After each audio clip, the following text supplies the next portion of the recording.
Middle ഈസ്റ്റിൽ വൻ ശക്തികൾ തമ്മിലുള്ള പോരാട്ടം കനക്കുന്നതിനിടെ അതീവ നിർണായകരമായ ഒരു മുന്നറിയിപ്പുമായി അമേരിക്കൻ പ്രസിഡന്റ് ഡൊണാൾഡ് ട്രംപ് രംഗത്തെത്തിയിരിക്കുകയാണ്. പശ്ചിമേഷ്യൻ സമാധാന ചർച്ചകളിൽ തീരുമാനമെടുക്കാൻ വൈകുന്നതിൽ ഇറാന് കനത്ത താക്കീതാണ് ട്രംപ് നൽകിയിരിക്കുന്നത്. ചർച്ചകളിൽ തീരുമാനമെടുക്കുന്നത് ഇനിയും നീട്ടിക്കൊണ്ടുപോയാൽ ഇറാൻ അതിന് വലിയ വില നൽകേണ്ടി വരുമെന്ന് ട്രംപ് വ്യക്തമാക്കി. അതേസമയം ഇരു രാജ്യങ്ങളും തമ്മിലുള്ള അന്തിമ ധാരണ ലക്ഷ്യമിട്ട് ഖത്തറിന്റെ നയതന്ത്ര സംഘം ഇറാൻ തലസ്ഥാനമായ ടെഹ്റാനിൽ എത്തിയിട്ടുണ്ടെന്ന അഭ്യൂഹം അന്തരീക്ഷത്തെ ലഘൂകരിക്കുക എന്ന ലക്ഷ്യത്തോടെയാണ് ഖത്തർ തങ്ങളുടെ ഉന്നതതല സംഘത്തെ അയച്ചിരിക്കുന്നത്. അതേസമയം ഇരു രാജ്യങ്ങളും തമ്മിലുള്ള അന്തിമ ധാരണ ലക്ഷ്യമിട്ട് ഖത്തറിന്റെ നയതന്ത്ര സംഘം ഇറാൻ തലസ്ഥാനമായ ടെഹ്റാനിൽ എത്തിയിട്ടുണ്ട്. യുദ്ധാന്തരീക്ഷം ലഘൂകരിക്കുക എന്ന ലക്ഷ്യത്തോടെയാണ് ഖത്തർ തങ്ങളുടെ ഉന്നതതല സംഘത്തെ അയച്ചിരിക്കുന്നത്. അമേരിക്ക ഇറാൻ ധാരണ അന്തിമമാക്കുക എന്ന അടിയന്തര ദൗത്യവുമായാണ് ഖത്തറിന്റെ പ്രത്യേക നയതന്ത്ര സംഘം ഇറാൻ തലസ്ഥാനമായ ടെഹ്റാനിൽ എത്തിയത്. US പ്രസിഡന്റ് ഡൊണാൾഡ് ട്രംപ് മുന്നോട്ട് വെച്ച നിർദ്ദേശങ്ങളും അതിന്മേൽ ഇറാന്റെ ഭാഗത്തു നിന്നുള്ള പ്രതികരണങ്ങളും ചർച്ച ചെയ്ത് ഒരു ഔദ്യോഗിക ഉടമ്പടിയിൽ എത്തിക്കുകയാണ് ഖത്തറിന്റെ ലക്ഷ്യം. കഴിഞ്ഞ ദിവസങ്ങളിലെ കനത്ത പ്രഹരങ്ങൾക്ക് ശേഷം മിഡിൽ ഈസ്റ്റിൽ നേരിയൊരു ശാന്തത ദൃശ്യമാകുന്നുണ്ട്. അമേരിക്കയുടെ അപ്പാച്ചെ ഹെലികോപ്റ്റർ ഇറാൻ സൈന്യം വെടിവെച്ചിട്ടതിന് പിന്നാലെ ഇരു രാജ്യങ്ങളും തമ്മിൽ അതിരൂക്ഷമായ സൈനിക സംഘർഷമാണ് ഉടലെടുത്തത്. എന്നാൽ ആക്രമണ പരമ്പരകൾക്ക് ശേഷം അന്തരീക്ഷത്തിൽ നേരിയ അയവ് വന്നിട്ടുണ്ട്. ഈ അനുകൂല സാഹചര്യം മുതലെടുത്താണ് ഖത്തർ നയതന്ത്ര സംഘം തങ്ങളുടെ അടിയന്തര സമാധാന നീക്കങ്ങളുമായി ടെഹ്റാനിൽ ചർച്ചകൾ ആരംഭിക്കുന്നത്. ഈ ചർച്ചകൾ നടക്കുമ്പോഴും ഇറാന് മേൽ ശക്തമായ രാഷ്ട്രീയ സമ്മർദ്ദം നിലനിൽക്കുന്നുണ്ട്. ചർച്ചകൾ അനന്തമായി നീട്ടിക്കൊണ്ടുപോകാൻ അനുവദിക്കില്ലെന്ന കർശന നിലപാടിലാണ് അമേരിക്കൻ പ്രസിഡന്റ്. ഖത്തർ സംഘം മധ്യസ്ഥത വഹിക്കുന്ന ഈ സമാധാന ചർച്ചകളിൽ തീരുമാനമെടുക്കാൻ ഇറാൻ ഇനിയും വൈകിപ്പിച്ചാൽ അതിന് കനത്ത വില നൽകേണ്ടി വരുമെന്നാണ് ട്രംപ് താക്കീത് നൽകുന്നത്. ഇതിനായി ഖത്തറിന്റെ ഇടപെടൽ ഇറാന്റെ വരും ദിവസങ്ങളിലെ തീരുമാനങ്ങളിൽ അതീവ നിർണായകരമാകും. കഴിഞ്ഞ രാത്രിയിൽ മിഡിൽ ഈസ്റ്റ് സാക്ഷ്യം വഹിച്ചത് ഇരു രാജ്യങ്ങളും തമ്മിലുള്ള ചരിത്രത്തിലെ തന്നെ ഏറ്റവും കടുത്ത സൈനിക പ്രഹരങ്ങൾക്കായിരുന്നു. കേവലം പ്രാദേശികമായ ഒരു ഏറ്റുമുട്ടൽ എന്നതിനപ്പുറം പൂർണ്ണ തോതിലുള്ള ഒരു യുദ്ധത്തിന്റെ എല്ലാ ലക്ഷണങ്ങളും പ്രകടമാക്കുന്നതായിരുന്നു കഴിഞ്ഞ മണിക്കൂറുകളിൽ ആകാശത്ത് നടന്ന പോരാട്ടങ്ങൾ. തങ്ങളുടെ അപ്പാച്ചെ ഹെലികോപ്റ്റർ വീഴ്ത്തിയതിന് അമേരിക്ക നൽകിയ മറുപടി അതിശക്തമായിരുന്നു. US വ്യോമസേനയുടെ അത്യാധുനിക പോർവിമാനങ്ങൾ ഇറാന്റെ വ്യോമാതിർത്തികളിലേക്ക് ഇരച്ചുകയറി. തന്ത്രപ്രധാനമായ 20 സൈനിക കേന്ദ്രങ്ങളിലാണ് ഒരേ സമയം മിസൈൽ വർഷം നടത്തിയത്.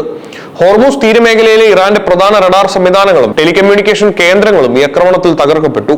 ഇതിനു പുറമെ ബന്ദർ അബ്ബാസ്, മിനാബ്, ഖെയ്ഷം, സിരിക് ദ്വീപുകളിലെ ഇറാന്റെ വലിയ സൈനിക താവളങ്ങളും അമേരിക്കൻ ബോംബിംഗിൽ തരിപ്പണമായി. അമേരിക്കയുടെ ഈ വൻ ആക്രമണത്തിന് മുന്നിൽ ഒരു ഇഞ്ച് പോലും പതറാതെ മിനിറ്റുകൾക്കകം തന്നെ ഇറാനും തങ്ങളുടെ തിരിച്ചടി ആരംഭിച്ചു.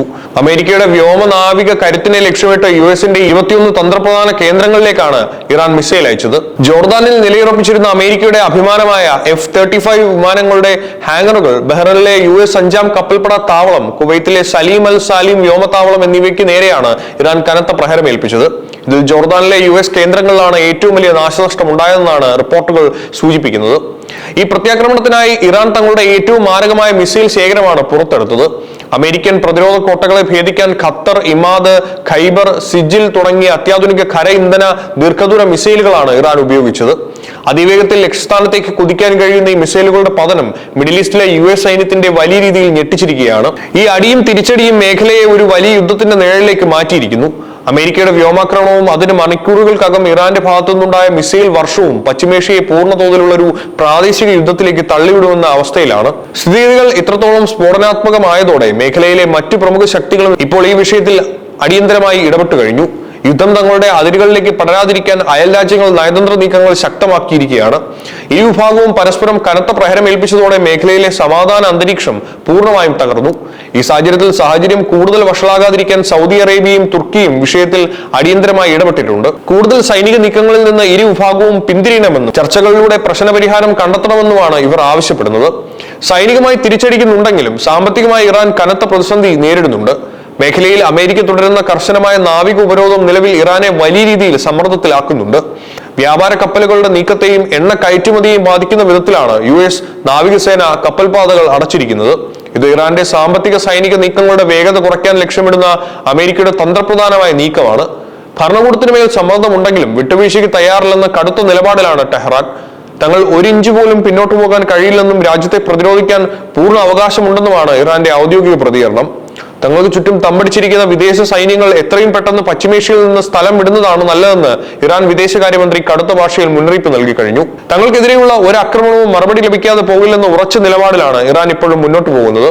ഒരു വശത്ത് ട്രംപിന്റെ കനത്ത യുദ്ധ മുന്നറിയിപ്പും മറുവശത്ത് സമാധാനത്തിനായുള്ള ഖത്തറിന്റെ നയതന്ത്ര നീക്കങ്ങളും നടക്കുമ്പോൾ പശ്ചിമേഷ്യ അതീവ നിർണായകരമായ ഒരു ഘട്ടത്തിലൂടെയാണ് കടന്നു പോകുന്നത്. ഖത്തർ സംഘത്തിന്റെ ടെഹ്റാൻ സന്ദർശനത്തിലൂടെ ഒരു അന്തിമ ധാരണയിൽ എത്താൻ കഴിഞ്ഞില്ലെങ്കിൽ മേഖല വീണ്ടും വലിയൊരു യുദ്ധത്തിലേക്ക് നീങ്ങുമെന്ന കാര്യത്തിൽ സംശയമില്ല.